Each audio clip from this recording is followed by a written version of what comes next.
What's up, everybody? Good morning. Welcome back to the Run Your Mouth podcast. It's nice to be with you all. It's been a little bit too long, and I just realized I got to start doing these again. Otherwise, I'm going to turn around. I'll be like, I don't even know how to podcast anymore. I'll be like, there was a time when I was a good podcaster. Is this mic even on? Anyone even showing up for these live shows anymore? Did we lose the entire audience? I plugged into the wrong location. Don't worry. Dude, this thing's going to be so smooth. You think I forgot how to podcast just because all month I was working on some end of year misinformation thing that at some point, well, I'm losing my mind, everybody. Let me tell you, if you've been following the show for a while, you would really enjoy my editing process because it's every once in a while I'll walk into my apartment, I'll put down my keys, and then I realize I forgot something that I needed in my car. And then I'll start walking around my apartment and I'll be looking for the keys. And sometimes I'll take me 45 minutes where I'm like, I don't understand what the fuck just happened to my keys. I literally just had them. I wonder how much my neighbors can hear me just walking around the apartment sometimes going, where the fuck are my fucking keys? Because it happens. It happens sometimes and then like sometimes I left it in the door. Sometimes it's on the floor right next to the door. Sometimes I went to take a shit. I put it on the sink right next to the shitter. These things happen. You walk into the apartment, you put down your keys, and then you turn around and you lose your fucking mind because you're like, I just had this in my hand. And then it gets particularly funny when you're stressed out and you're in a rush. Like you come back from the apartment, you're running late for the airport, you walk in, and then you realize, I don't know where I just put down my wallet. I don't even know why I would have put down my wallet. I was just coming in here to use the bathroom real quick so I could be on my way. And I only came in to use the bathroom again because I was already feeling anxious and nervous. These things happen, right? Well, anyways, editing that it's just one big digital process of where the fuck did I put my keys. Uh, so, because listen, I got some unbelievable material that is going to be coming out as a with the end of year thing. I would say there's probably going to be about a half hour that's going to be coming out as clips. And I'm sorry. I know that you guys aren't my boss. I don't know that I know that I don't need to check in with you guys like it's some fucking board meeting where I give you status updates on the project. So I'm just talking out loud because I've been walking around my apartment for 4 days, losing my fucking mind because here's what ends up happening also. It's like sometimes I'll fix a file and then I'll spend like 3 days editing it. And then you realize, oh, I'm in the wrong file right now. It's like you just drove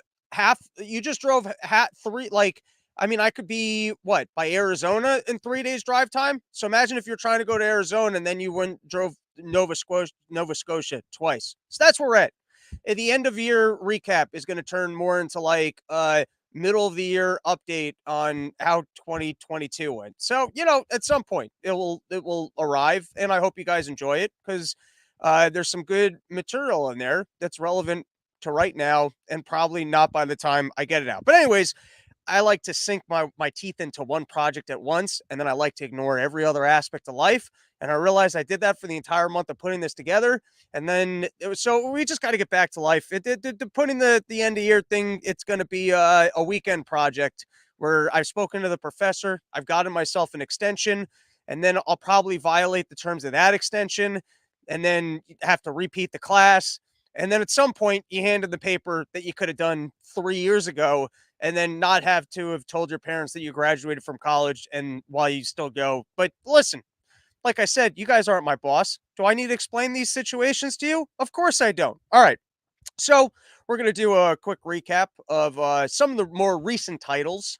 Get back into the flow of getting after the news on a semi-regular basis. But before we talk about news topics, some random observations that I've had over the last couple days. First is stayed at an Airbnb while we were up there. And, I like ranting about Airbnbs. I like ranting about these hotels. And all right, typically speaking, I prefer a hotel. You can shit in the lobby. I'm a big fan of shitting in the lobbies. I'm a big fan of getting upset with them about whether or not they've got good breakfast or I have to pay for the breakfast. I'm a big fan of using the gym. I'm a fan of swimming pools, peeing in swimming pools. I don't really pee in swimming pools, but point being, typically speaking, I'm a fan of a hotel. Where I find Airbnbs are better is if you want to bring a whole fucking rally crew, you want to go to a location and bring the party squad. Because I brought 3 other comics, the Shedcast boys. I had a pretty big gang up there at the Shell. And so I rented an Airbnb. So what's nice about an Airbnb is that the price of like a nice hotel room, you can, fit 40 people onto couches and have an orgy. So that's what's nice about the Airbnb is that you can get a lot more people to location. The other thing that's nice about an Airbnb is you can be in a location that like overlooks because Hotels rarely have nice views. They're usually downtown areas, or they're charging you all sorts of money. You get an Airbnb, you could have to wander to the middle of the woods in Maine and then end up being able to overlook a nice stream that's kind of more like a pond that also kind of smells like someone's shitter. I don't know what was going on with the river that we were next to, because you showed up and you're like, my God, that is a beautiful river. But I'm pretty sure that this is where the sewage from all of Maine goes to Vermont or something. I don't really know the way the sewage lines in Maine are working. I'm just telling you that this particular river at some times was a beautiful looking river, and at other times it smelled like the river just farted in your mouth. So, but it was a nice view. If you were going to sit down and then try and edit for a full day to get your project out right away while you're still in the groove and you were feeling it, and then have not quite work out that well, it was a nice place to be able to sit down and overlook a nice stinky body of water while you were doing that. So the positives for Airbnbs are that you can bring a lot of people with you. You can overlook nice views. I guess if you kind of want to party, it's probably better than the hotel. You can be going out there, stepping outside, having a smoke. You can be up late at night. You can.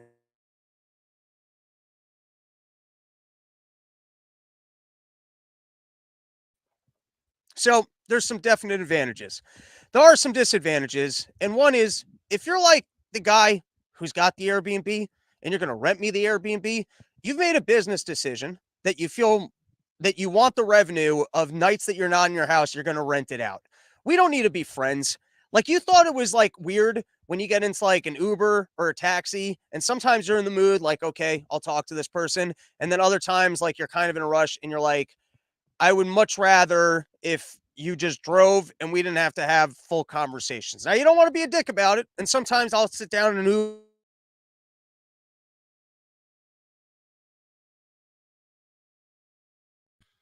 first day back and I'm flowing. My internet, on the other hand, it's not ready. It's not ready to get it back into these grooves with me. So, anyways, trying to say sometimes you're in an Uber. Now, with an Uber, at least that's like a 10-minute thing, or you're like, all right, I gotta be this guy's friends for 10 minutes. I can handle being this guy's friends for 10 minutes.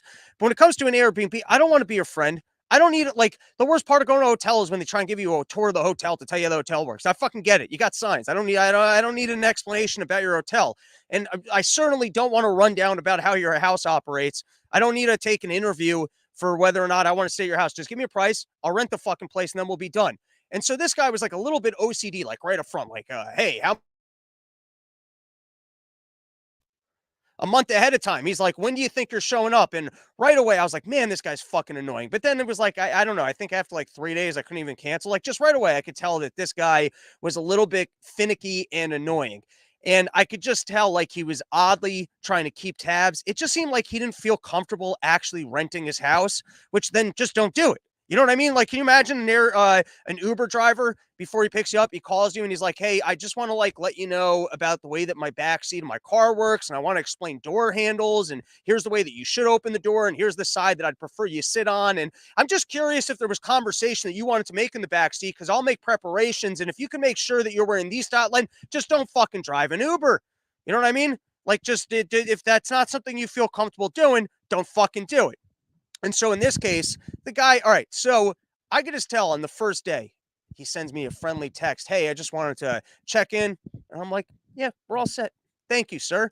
Now, it happened to be that there were critical supplies that this guy clearly didn't stock the house with, one of them being toilet paper. I could tell he had like a half a roll in each location. And then he sends me that text, and I'm like, oh, did this guy purposely? This is, by the way, how conspiracy minded my brain is. I watch the government and I watch all the nefarious activities of government, and now I see the behavior of even just random Airbnb operators, some small town guy trying to make a buck off his house. And I'm like, are you getting tips from the government on scams? And so I go, nope, we're all set. And then even so, the next day, some lady shows up while I'm not there. And luckily, the Shedcast guys weren't doing heroin on the couches, because you never know with the Shedcast guys. I mean, it's one thing when you rent an Airbnb and people want to go outside and smoke some weed. It's another thing when people are showing up with fucking canisters of people are bringing their home game smoking operation of showing up with bongs and blow torches. But anyways, we're not the Shedcast guys fucking killed it on the show, and everyone's got their process for what they need to be creative, and some of it's showing up with bongs and blow torches. But back to what I was trying to talk about, which is the Airbnb guy. And then he shows up on the second day with supplies that I guess he knew that we needed. The guy always fucking knew that he needed. He even asked me. I went out and bought the supplies because I was just like, I don't want to deal with the guy. And then afterwards, he's sending me even more texts. It's like, buddy, we're not friends. You rented the Airbnb. I put my credit card down. I paid your money. I didn't pee on your couches. I was very respectful of your couches. I kept all my urine to the toilets. Some of the other comics peed on outside because they're animals. But well, what are you gonna do? All right. What else did I have on Airbnbs? Oh, I also like uh the review system where like afterwards they're kind of like feeling you out to see if you're going to give them a bad review. And here's the thing, I'm not going to trash your place. I prefer just not to write a review at all. I'm not like even on like Ubers, like if I got it, like I'll select the thing. I don't want to write a review. It's annoying because I don't know, like it was fine. You were cheaper than a hotel, and I got to have 8 people there. And yeah, there's shit that annoyed me that you wanted to check in 12 times. I don't got to relay that to other people. You got a business to run. I'm not trying to ruin your business in any capacity. But then they got this thing where they're like trying to sniff, like if you're going to give them a bad review, because if they think that you might give them a bad review, then they got to give you a bad review. So then people are like, oh, well, that guy was a shitty house guest, and that's why he got the bad review. And it kind of feels like you're on a street corner in New York City. Then they're like, yo, you need some weed? Like, you a cop? You a cop? It's got like that drug, like, you a cop? You cop? You gonna give me a bad review? Smells like you're gonna give me a bad review. Think I better give you a bad review first. All right, what other random topics did I have here? Oh, recently got an email from someone where they said, with all due respect, this is not how business is done. And firstly, very manipulative. I've engaged in the exact transaction that I was engaging with this person in over 1,000 times. I always like that. It was like the vaccine movie that the government tried to pull. Everyone's doing this. You're crazy if you didn't do it. But then I was just thinking, like, we've all had this observation where it's funny when someone goes, hey, no offense, but I'd rather go on vacation with Saddam Hussein. Hey, no offense.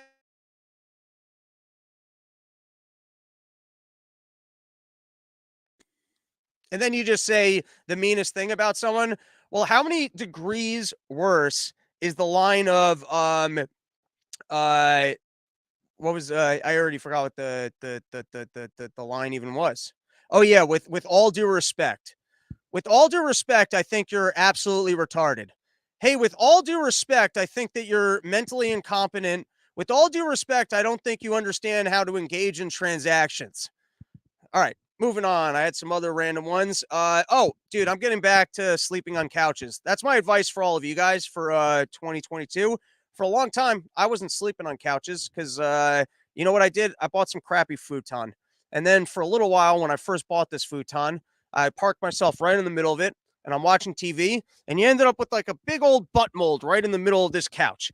And then you end up at a point where you're like, dude, I spent too much time shopping for this couch. I spent too much time assembling this couch. I'm not going back online to research new couches just to have it here for 1 month and then end up with a big butt indent where now I got another couch that's ruined. And then what am I going to call the company, try and schedule a return, be like, yo, the butt indents in this couch? That's the problem with futons, by the way. Like you get the futon style couches and whatever is going on with those cushions, you can really end up with too much of a mold in the thing. But then recently, here's what I love. I don't know why. Something happened and I fell asleep on the couch. And when I love falling asleep on a couch, I forgot how wonderful falling asleep on a couch is because there's two benefits. The biggest benefit is I feel like you get to have 2 nights sleeps because then you get to like wake up at 3 in the morning, realize that you're on the couch, and then go to the bed and go to sleep in the bed. It's like getting 2 nights sleep in one night. I don't know why experts don't talk about, hey, start your night sleeping on the couch. And then also like falling asleep is so much better than going to sleep. Like going to sleep sucks. Where you have to like get into bed and be like, all right, fuck, it's time to go to bed. And then you gotta like try and like not have any thoughts. And then eventually you go to sleep. I don't like going to sleep. I like falling asleep. I get to fall asleep in hotels because I don't really have a TV in the apartment.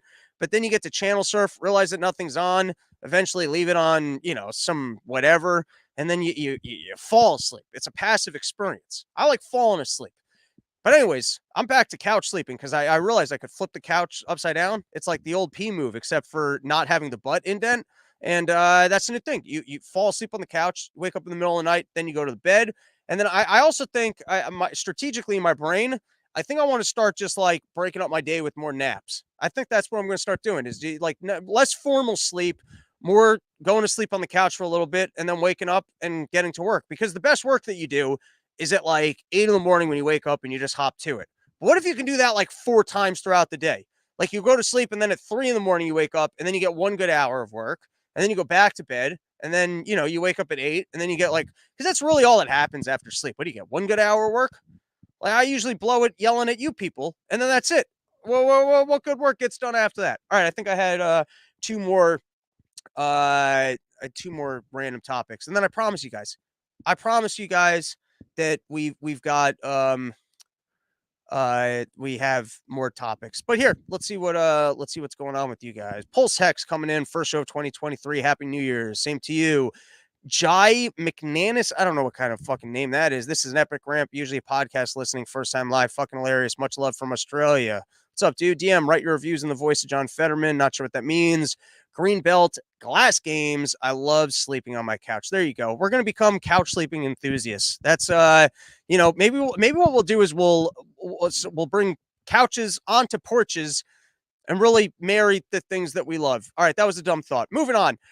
Shell gas stations. Can you get rid of this fucking subscription for 5 cents? You know how many times I end up at a Shell gas station and I'm standing there and I'm like, I thought I put the thing into the thing and it's like, why isn't there gas in my car? And then you realize, oh, because you have this extra step of me needing to select that. I don't want to sign up for your thing. You know how many times I've even seen the Shell gas station, whatever the verbiage is of something to do with 5 cents, and I've never read it. And then even when you go into their fucking bodegas and you're just trying to grab a soda so you can get back on the road and you put in your credit card, they got the extra step. Do I want to sign up? Like the salesiest of all the gas stations. Other gas stations, they just take my money, I take their gas, and I go on my merry way.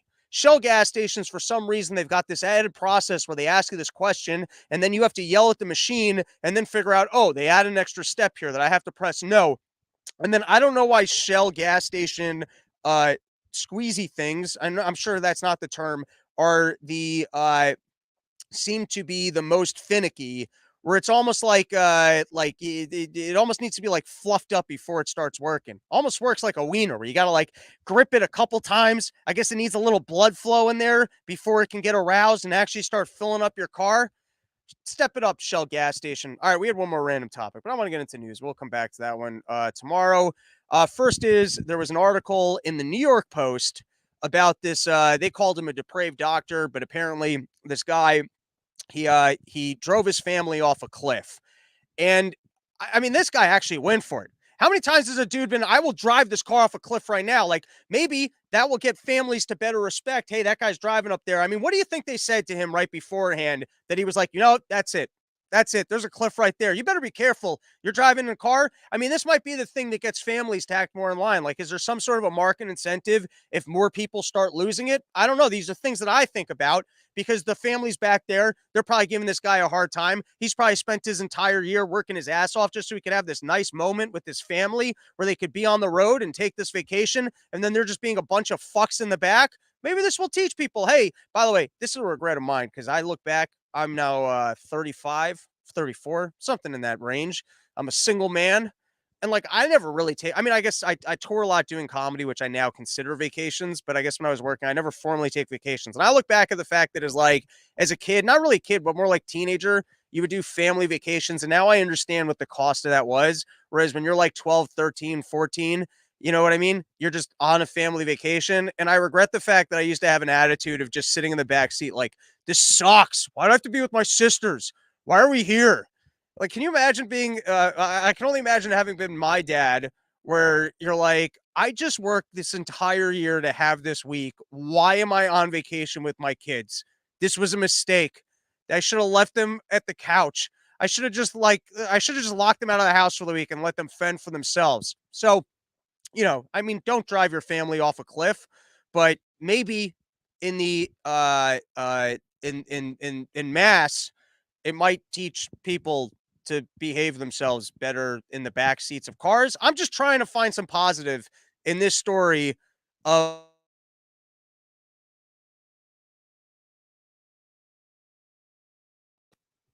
who drove his family off a cliff. And I feel like if we had honest journalism, we would know what the last things that they said to him were. And now here was another headline from the New York Post. New York Times essay says you should mate with short people to save the planet. And I'll get behind environmentalism now. If environmentalism is going to turn from these people these woke ladies going, "Oh my God, you're short. Let's have environmentally friendly kids."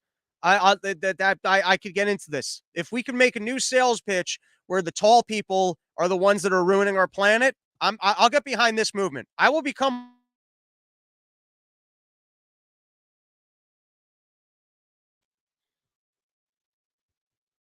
fucking internet.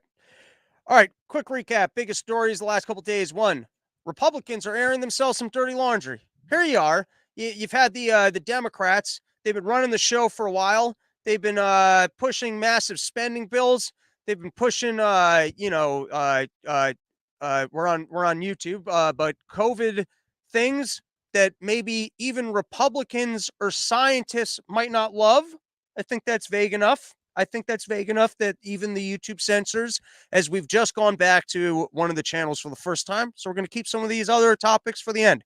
It's the first day back on the new channel. People don't even realize that this podcast has continued going. The ones that were watching that specific channel, and the strike just came down, and so we're gonna tiptoe a little bit, mostly because I have the end of year stuff coming out in a bit, and I want to save the strikes for that because I will be surprised if that does not get at least a strike. And I don't want to have to sit down and update everything that's on the channel. All right, guys, this is too much ADD for first episode. We're trying to talk about the Republicans are out here airing dirty laundry. It's like, get your shit together, guys. You finally got a moment here. You finally just, can you do this shit behind the scenes? Don't you know beforehand that you don't have the count? I mean, is this a McCarthy move where he goes, all right, well, these guys aren't going to actually dare air the dirty laundry. So if I bring it to account, they're going to get in line because we don't want to uproot this entire thing when they realize, oh, we were talking about the fact that we got to go battle with them, except we're not even organized enough to get our shit together and pick a speaker. There was some talk about Jim Jordan, which would be fun as hell.